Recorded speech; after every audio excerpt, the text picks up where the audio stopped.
Quand je me répète une scène vécue encore et encore, et que je pense à ce qu'ils ont fait, ce qu'ils ont dit, comme c'était mal, que mon esprit maintient l'injustice vivante bien après que le moment soit passé, j'utilise le pouvoir de réalisation pour mettre fin à cette pensée perdue qui est celle de ressasser l'injustice.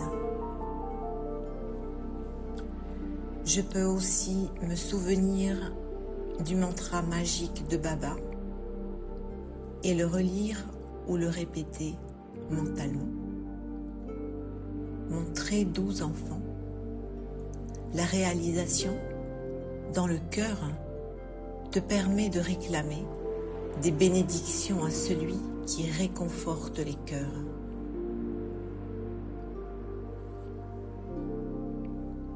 Dialogue entre l'âme et Baba. L'âme dit: Baba, quand quelque chose d'injuste se produit, je ne peux pas le laisser passer. Mon esprit ressasse. Je vois ce qu'ils ont fait, j'entends ce qu'ils ont dit, je ressens encore et encore combien c'était mal et combien ce n'était pas juste. Plus je me remémore cela, plus cela brûle. Quelque chose en moi réclame justice et veut qu'on reconnaisse que c'était mal. Baba dit: la réalisation est nécessaire dans deux aspects.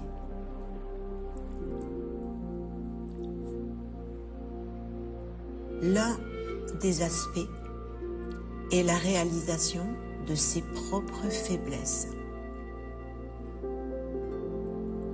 Et deuxièmement, réaliser qu'un individu ou les situations peuvent devenir un test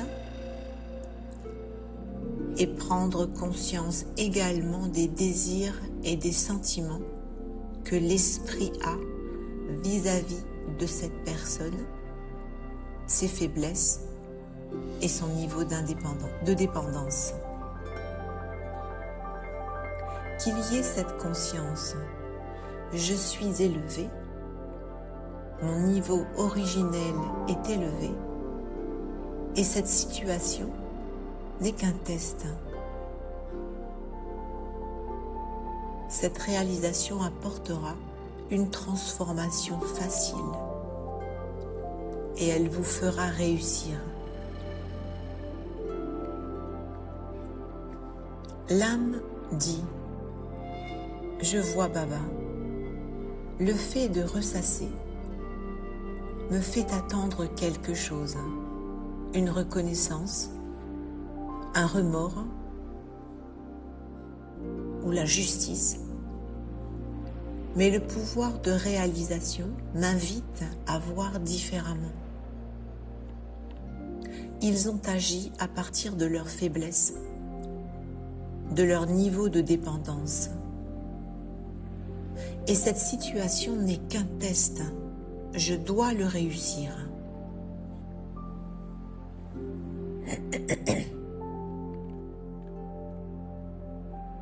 Le schéma de cette pensée perdue.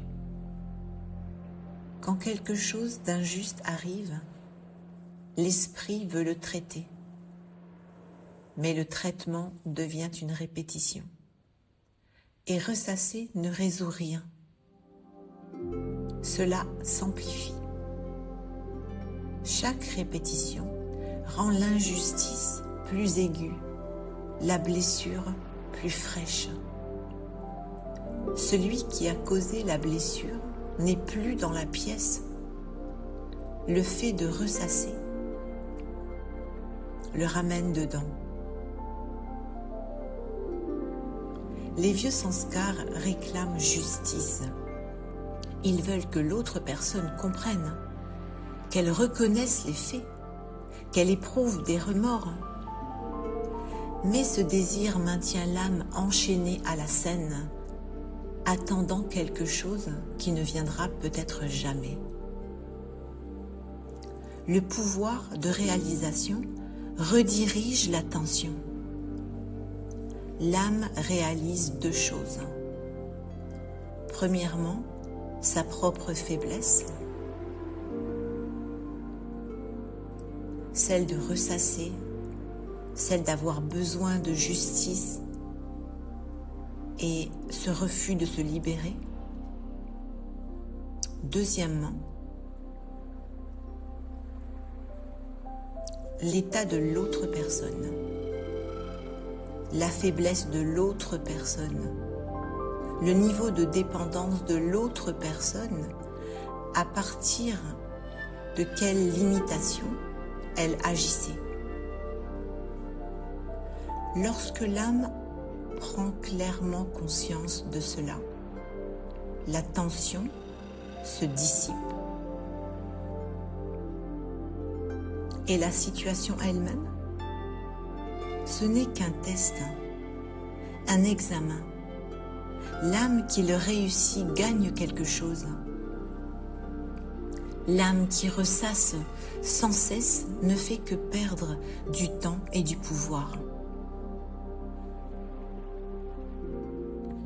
Exercice sur le pouvoir de réalisation. 1. Je suis une âme. Je me retire du corps. Je suis un point de lumière. Je suis là pour réaliser.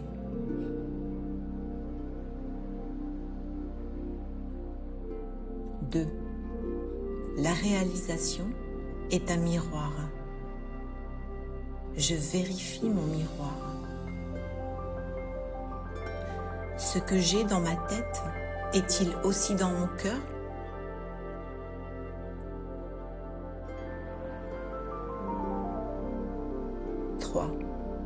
Je plonge dans le cœur. Waouh, moi, l'âme. Voici mon doux Baba bien-aimé.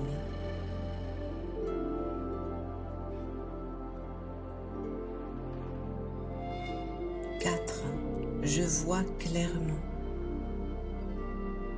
Je suis élevé. Mon niveau originel est élevé. Cette situation n'est qu'un test.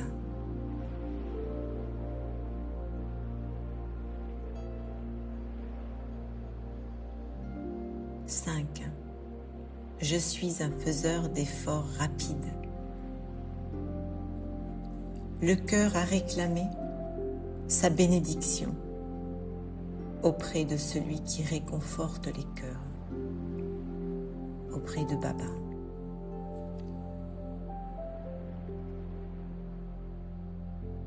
Om Shanti.